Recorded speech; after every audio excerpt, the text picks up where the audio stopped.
on, don't shout at me. You came voluntarily. Did I ask you to come?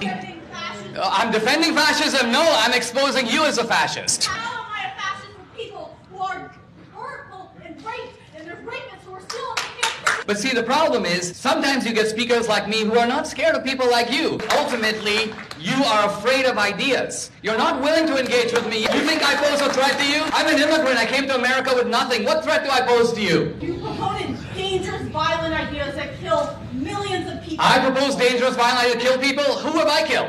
And you look at capitalism. Do you realize that Hitler's deadly opponent was capitalism? The fascist ideology is one that is distinctly on the left. And the idea that the fascists are right-wing because they support racial superiority? Wait a minute. The guy who showed the Ku Klux Klan movie in the White House was Woodrow Wilson, a progressive Democrat. So progressivism was married to racism at the hip. So don't pretend it was a right-wing phenomenon. It wasn't.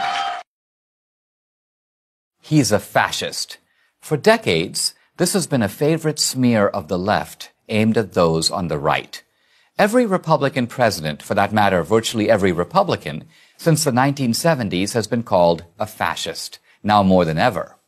This label is based on the idea that fascism is a phenomenon of the political right.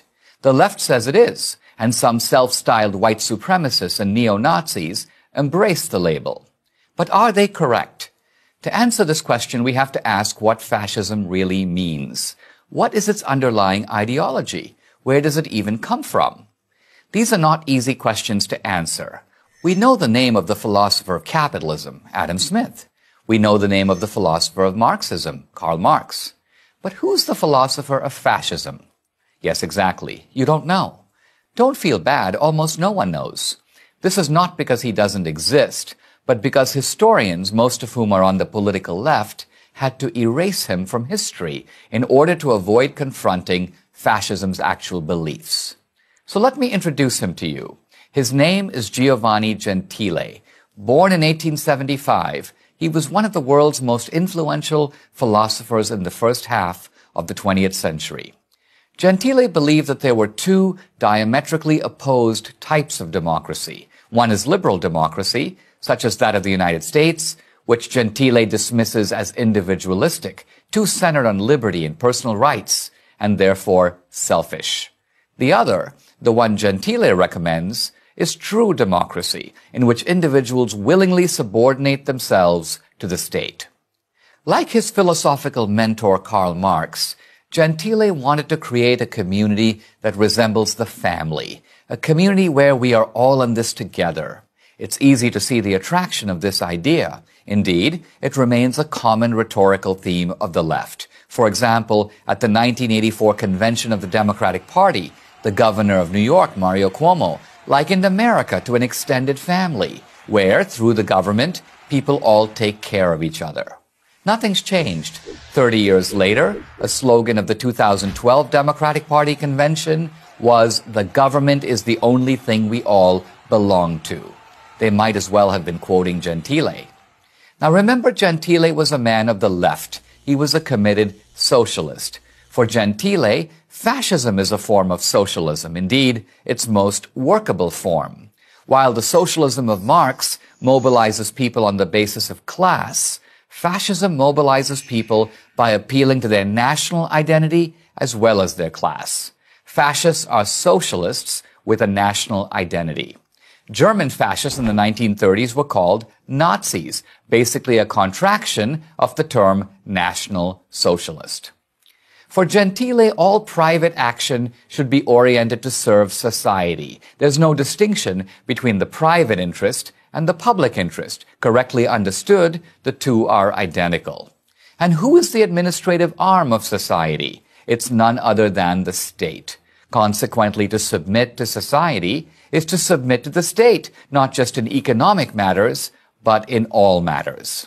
Since everything is political, the state gets to tell everyone how to think and what to do. It was another Italian, Benito Mussolini, the fascist dictator of Italy from 1922 to 1943, who turned Gentile's words into action. In his Dottrina del Fascismo, one of the doctrinal statements of early fascism, Mussolini wrote, "All is in the state, and nothing human exists or has value outside the state." He was merely paraphrasing Gentile. The Italian philosopher is now lost in obscurity, but his philosophy could not be more relevant because it closely parallels that of the modern left. Gentile's work speaks directly to progressives who champion the centralized state. Here in America, the left has vastly expanded state control over the private sector, from healthcare to banking, from education to energy. This state-directed capitalism is precisely what German and Italian fascists implemented in the 1930s.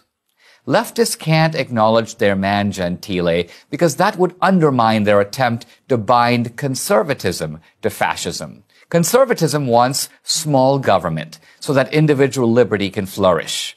The left, like Gentile, wants the opposite, to place the resources of the individual and industry in the service of a centralized state. To acknowledge Gentile is to acknowledge that fascism bears a deep kinship to the ideology of today's left. So they will keep Gentile where they've got him, dead, buried, and forgotten. But we should remember, or the ghost of fascism will continue to haunt us. I'm Dinesh D'Souza for Prager University.